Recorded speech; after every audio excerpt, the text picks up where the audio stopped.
Alright, this is discussion number 5. This time we're looking at some assessment procedures, 8 different ones across different subjects. The first one, we're looking for potential measurements of concern, or concern with how students will be measured, I guess. Number 1 is students writing essays in a social studies, for a social studies exam. So I think essays are a little bit tough when they're in subjects outside of writing itself, because it's difficult to kind of differentiate, not in the educational sense of the word, but separate, I guess is a better word, the students' writing ability from their content knowledge of, here in this example, social studies. Well, essays and written responses don't need to be thrown out. They just need to, teachers need to be very careful not to grade, or really grade what they're wanting to teach, which in a social studies class isn't necessarily writing skills. Alright, number 2 is science projects, which some of these are a little bit vague, but I'm picturing like a science fair project, usually with the foldable board, and they can, or maybe it's not on a board if you're being more lenient, and letting students be more creative, which I think that's where the biggest difficulty with kind of measuring different students' work arises. If you allow students to be more creative and don't limit to them to something like having a science on one of those boards that opens up, do an experiment or something, if you let them do something more creative if they choose, it may be difficult to grade different students' work since their work can range a lot. You can get so many different science projects if you allow students to do different things. So making sure you grade them fairly depending on what they're doing throughout your class or multiple classes is going to be the level of concern that you need to be very careful with. All right, third is grades on art projects, which this one kind of follows with science projects. Is some of these things can be very subjective.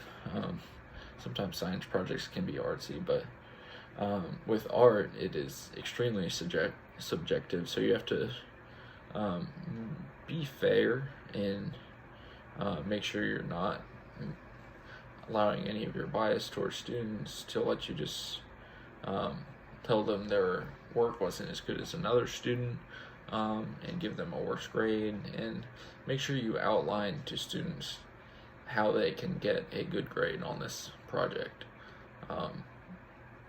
That's something you really need to make certain that students understand, so you can measure these assessments properly. And then fourth is true-false tests in a science class. Well, I don't hate the idea of true-false in really any subject or most subjects. Science doesn't seem to be a bad subject for true-false, but I definitely don't think it's a good measure if an assessment is solely true-false, because they're getting pretty much a 50% without knowing any content.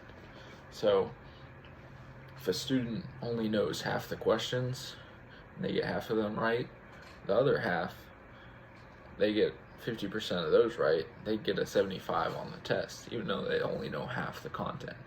So I don't hate true-false, but I definitely don't think it's a good measure if an assessment is solely true-false. So that would be the biggest issue.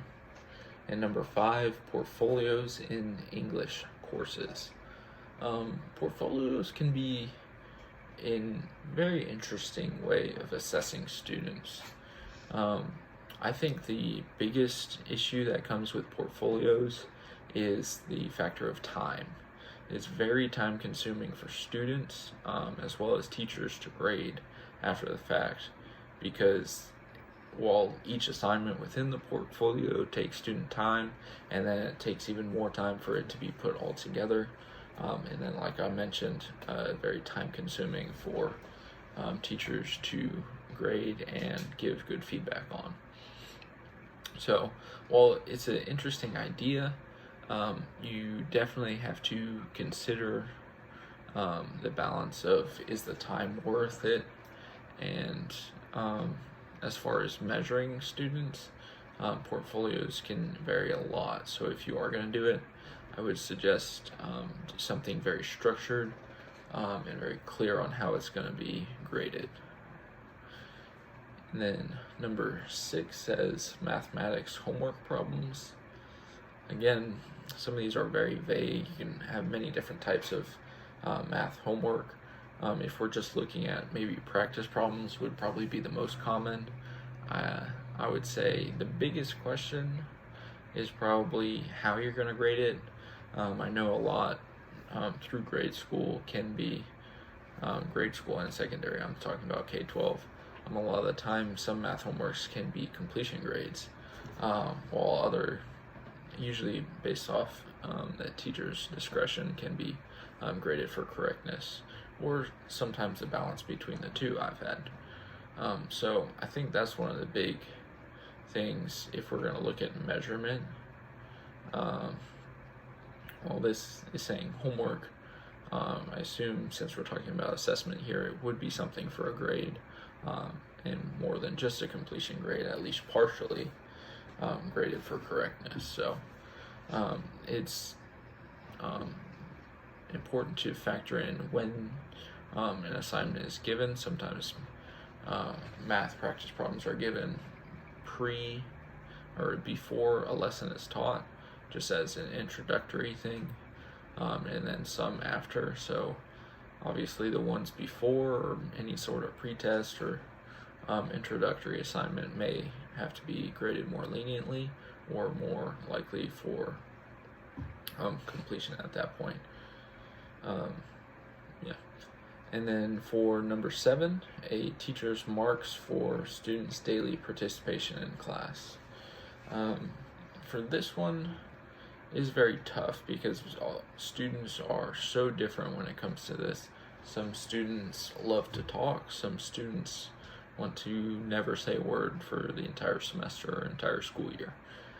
So putting a grade on this sometimes can feel unfair to those shyer students, while the more outgoing students wouldn't even think anything of it and see it as free points. So I think the goal of this is to encourage participation from everyone, which I think is very important, and I think we should encourage that with many things more than just saying it's worth a grade.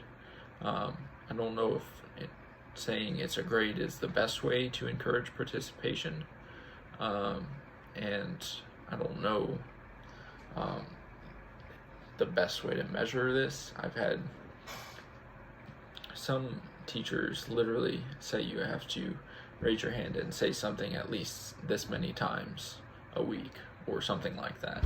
Made it very strict, which felt very forced and made people want to raise their hands for things that just weren't even good questions or wasn't even worth the participation. It was just kind of always on the back of students' mind, and they were more focused on, oh, I have to get my weekly participation in, when they could be more focused on the content and learning.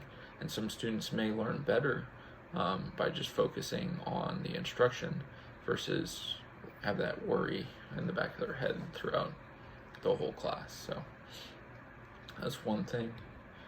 And then lastly, number 8 is a paper and pencil test for a unit in social studies, consisting of multiple choice, matching, and short answer questions.